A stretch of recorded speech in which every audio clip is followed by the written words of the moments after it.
Assalamualaikum warahmatullahi wabarakatuh. Waalaikumsalam.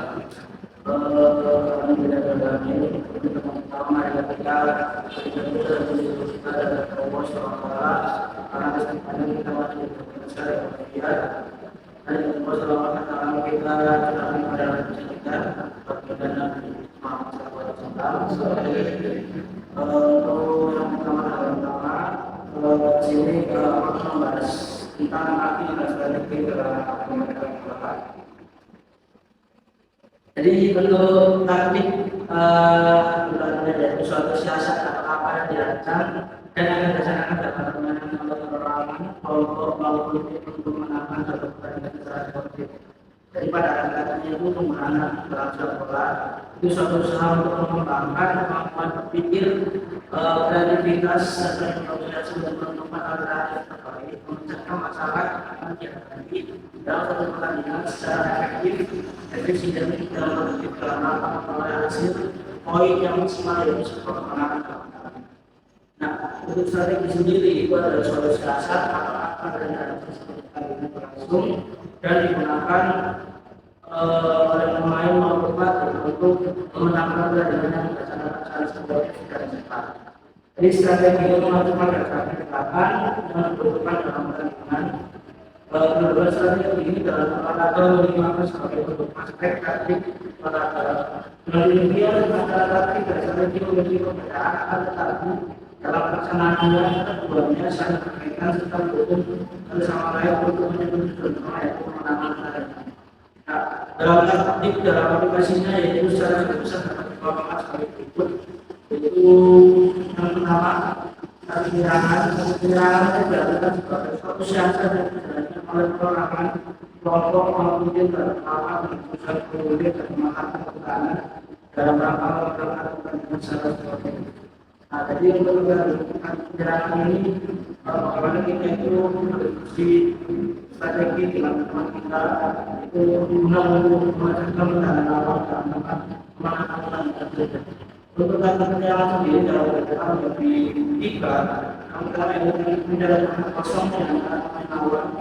Lalu yang kedua adalah melakukan gerakan tersusun baik kalau bola maupun tidak memanfaatkan lebar lapangan. Lalu yang ketiga adalah taktik permainan jadi mudah dilakukan. Selanjutnya adalah taktik pertahanan. Taktik pertahanan sendiri dilakukan sebagai suatu siasat yang dijalankan oleh perorangan kelompok maupun tim terhadap lawan dengan tujuan kemenangan dalam melakukan pendekatan atau penyerangan. Jadi teknik pertahanan yang dimana kita itu sebagai back itu bekerjasama dengan sama back yang berbeda kita itu bisa mempertahankan gawang kita supaya tidak bola. Nah, dari taktik pertahanan sendiri dalam pertandingan adalah untuk defense, setiap pemain membatasi satu lawan satu, lalu ada zona defense, setiap pemain bertanggung jawab atas rencana pertahanannya. Dan yang ketiga adalah reaksi yang mencapai dengan lalu selanjutnya ada taktik perorangan. Jadi taktik perorangan yang diartikan sebagai siasat yang dilakukan oleh seorang pemain dalam melakukan kompetisi, teknik dan metode yang dilakukan dalam proses yang cepat untuk mengatasi masalah yang terjadi. Dan ini ada grup taktik yaitu dijadikan sebagai suatu siasat yang dilakukan dua orang pemain. Oke, selanjutnya ada grup taktik. Grup taktik ini yaitu suatu siasat yang dilakukan dua orang pemain atau lebih dalam melakukan pertahanan dan penyerangan untuk menjadi kemenangan secara sportif pada suatu pertandingan. Lalu selanjutnya ada kolektif taktik. Yaitu kolektif taktik dilakukan sebagai suatu siasat yang dijalankan oleh suatu grup dalam menjadi bersama kemenangan dalam pertandingan. Lalu selanjutnya ada cara menentukan taktik. Dalam menentukan taktik perlu memperhatikan poin-poin, yaitu yang pertama apa yang dilakukan permainan saat bertanding. Jadi sebelum bertanding kita itu apa yang kita lakukan di dalam lapangan tersebut. Lalu yang kedua ada pelatih harus mengetahui atau pahamnya akan kemampuan para pemain sendiri dan pemain lawan. Jadi yang kedua ini pelatih itu kita itu benar-benar harus mempunyai pemikiran bagaimana kita itu kemampuan dari pemain kita sendiri maupun pemain lawan. Dan ketika pemberian tugas kepada pemainnya dalam menghadapi kesempatan secara lawan harus diuji coba dalam bulan. Jadi sebelum bulan kita itu memang berikan tugas kepada pemain kita juga siapa kita melakukan apa kita melakukan pergerakan di mana. Jadi ini bisa dijelaskan pada latihan juga untuk mengerjakan seperti tadi. Lalu yang keempat ada harus mengetahui terlebih dahulu praktik yang biasa digunakan pada melakukan. Yang kelima adalah memperhatikan situasi penonton dan kondisi lapangan. Selanjutnya ada formasi dalam permainan sepak bola.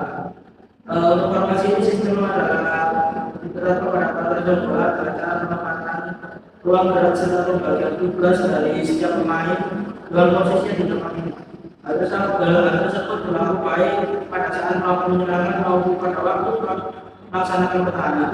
Dengan sistem ini setiap pemain telah mengetahui persamaan daerah atau ruang masing-masing, memahami apa yang harus dilakukan pada saat menyerang atau pertahanan dan mana bergerak. Nah, dalam formasi ini, maka pola penyerangan dan pertahanan terkoordinir dalam rapi dan kerjasama akan jauh lebih parah. Setiap formasi mempunyai ciri-ciri dan ketentuan berdasarkan kemampuan pemain yang berbeda. Bahkan setiap posisi pemain dalam sistem tertentu beberapa status pemain. Jadi ini ada beberapa contoh informasi yang ada 352 yang dari pemain belakang, 2 pemain depan dan 2 pemain depan.